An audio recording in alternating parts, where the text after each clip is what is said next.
Hey, what's up YouTube? It is Captain Shock here. Today I'm bringing you a subscriber gameplay analysis on Aquarium. The subscriber's name is Jason, aka the real Cool J.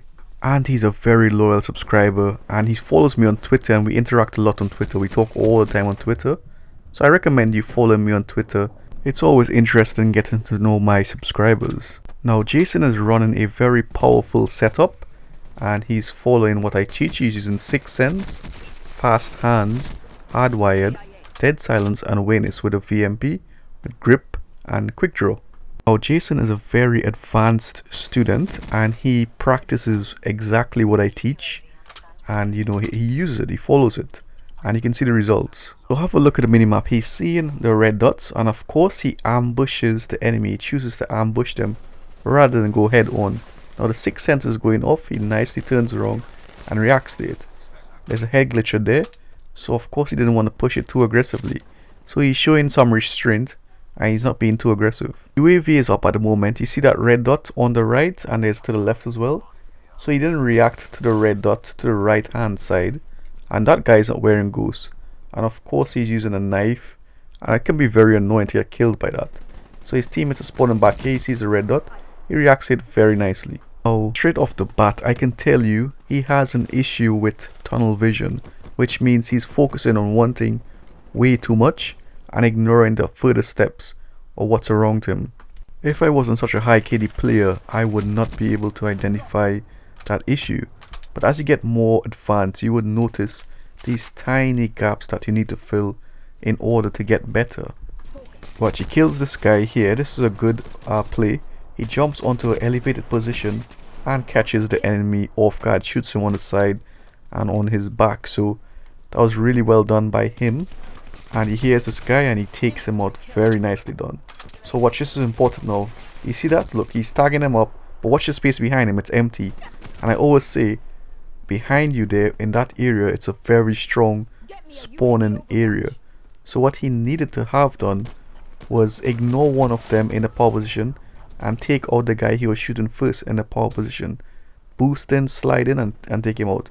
Then take out the second guy in the power position. Then turn around and take out the rest who's spawning behind him.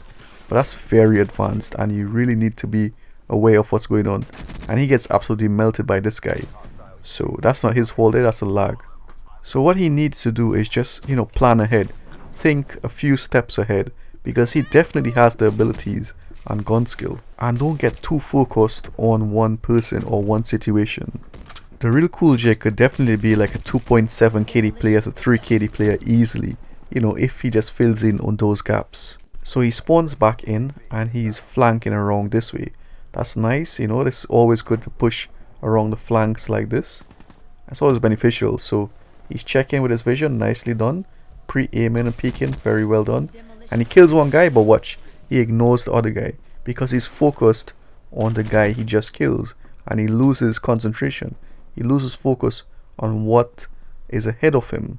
And that's the difference between the pro players and the top tier players compared to like a very good player like Cool J. The pro players or top tier player would have pre-fired or pre-aimed that potential threat. But Jason has improved so much. He's a 1.9 KD player, but he drops like 30 kills on average now in TDM and 3+ KDs. So he's definitely a good player, way above average. But of course these analyses are good in a way that it highlights your flaws, your weaknesses and gaps that needs to be filled. So now he's pushing out of the power position. The 6th Sense goes off. He correctly identifies where the enemy is hiding and blasts him with a Vespa.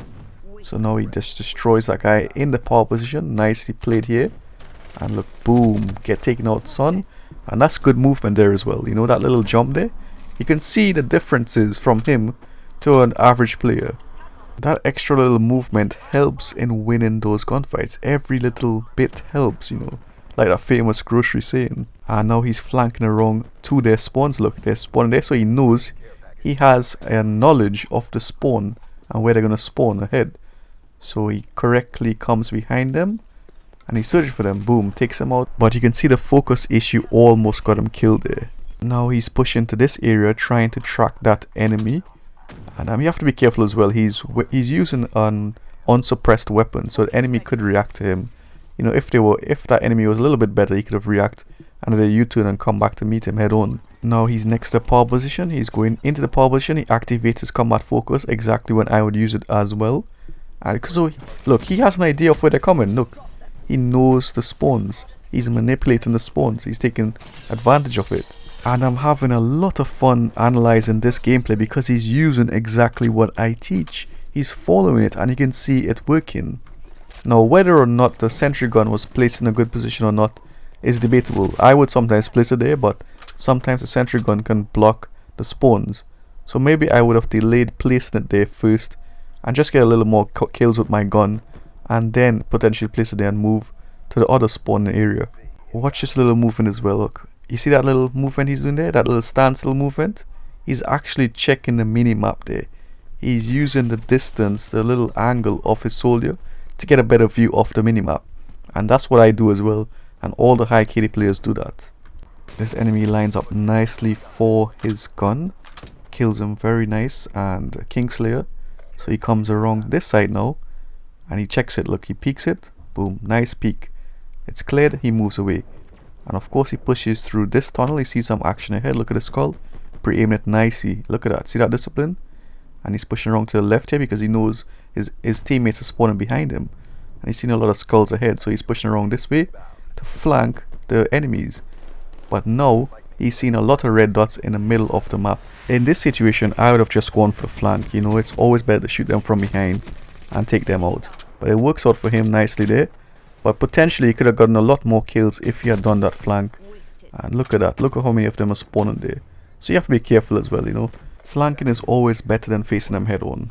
So the game comes to an end. He wins the game. He dropped to 3.43 KD. Very nicely done. And Jason is a good example of someone who follows what I teach. And when you follow it, it actually works. You get results. I hope you enjoyed that, guys. Please leave a like if you did. Do share the video if you want to see me grow. And please subscribe if you haven't already. Take care. Bye.